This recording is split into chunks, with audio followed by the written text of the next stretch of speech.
Good day, everyone! To start off with our business interview, we are here at a Playa Vida restaurant. Want to know more about how they got this big and this successful? Let's go!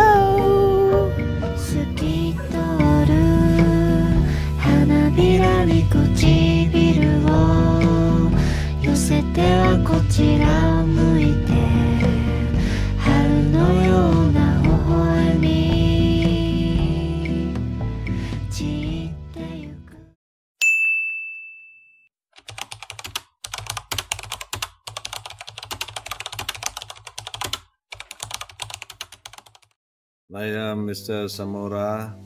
I am a businessman and I am a restaurator. So the first question, sir, is what motivated you to become an entrepreneur? My family, Malaylahi.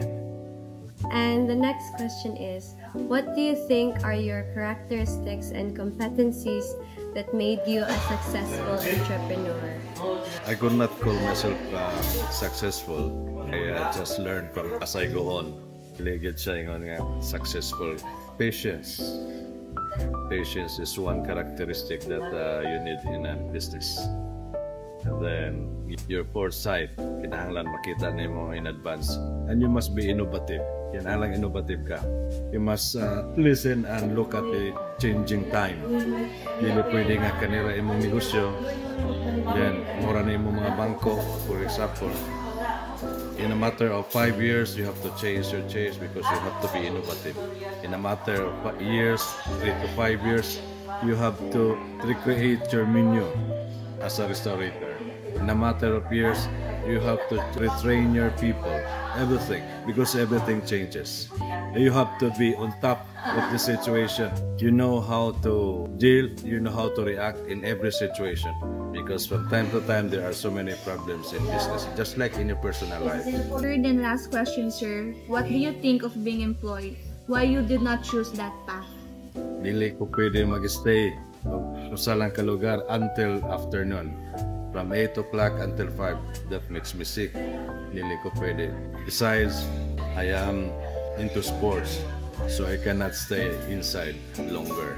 In business, kanang imuhang chances to become better or successful sa negosyo is labi na sa personal po nimo nga kinabuhi, mas dako ang opportunity being in business. Kung naa ka sa trabaho, I mean your income is for so many years, imong income ora na siya, not unless makuan ka, ma-promote ka.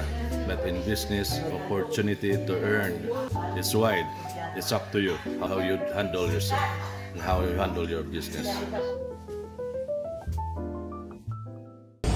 Good afternoon, everyone! So today we are given a task to interview one of the local entrepreneurs here in Dapitan City, and we chose IL Cafe because we are the competitive group mates and we want aesthetic place. So let's go!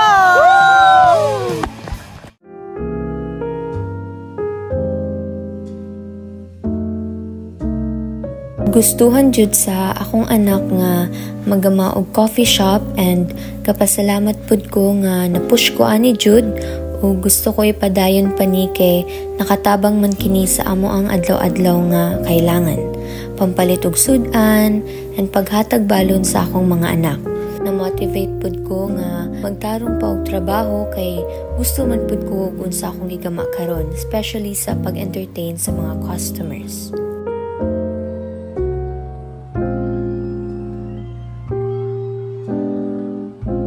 Make someone a successful entrepreneur, kay dapat siya magkamapasibuon na ay problem-solving skills, creativity, pagbadayon, and kibaw mo learn from failure. Sulod sad ang communication skills, strong decision-making, and a good mindset.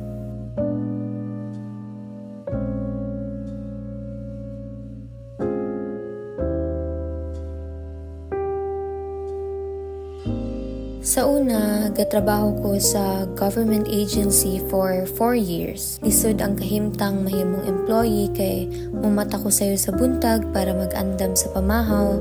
Nya, muli alas 5 na sa gabi. Sa pag-uli na ako pa'y maglihok sa mong panimalay. Maong ga-decide ko nga undang usa sa pagtrabaho ug magnegosyo na lang ko. Sa una, nakulbaan pa ko unsay mahimong resulta ani nga negosyo, pero ako gipangutan akong kaugalingon ug unsaon man ako pagkahibaw ug di na ako sugdan. Maong gapadayon ko and giganahan na pud ko nga mag-manage og business nga ako ang nakatag-iya. So our last stop will be located at Pulo Dapitan City. And our interviewee will be the father of our beloved friend. I'm Judy Entero Gudmalin, 56 years old, residing at Pulo Dapitan City. What motivated you to become an entrepreneur? For survival, ang sa ako is income aron para sa pamilya, sa mga anak for their education and security for their future.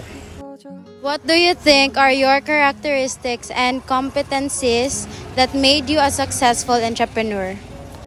Sa ako is dapat friendly ka, accommodating ka sa customer, and pag-entertain sa customer aron mo balik o tagaan po nimo gamay topic nga interested siya aron then dili din naman nun aron mo balik siya dito kay matay wa man tiwas tong atong kuan topic, so naatay kuan kay bali mura bitaw og kanang connection sa imong mga customer. The last question is, what do you think of being employed? Why did you not choose that path?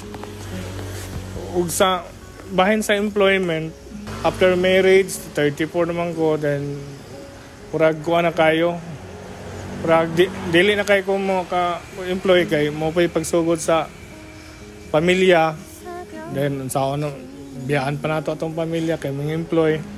So nag-decided na lang po ko ako sa akong better half nga mo engage na lang may business aron dool ra ang pamilya, makataran ang bata, ma-monitor. So karon ang among negosyo is purely family business na gyud. Why employer, why employee. Ang among kibali ang employee is kami lang ko self kay para sa akong anak o akong asawa. Puli-puli lang og kinsay bakante. Salamat.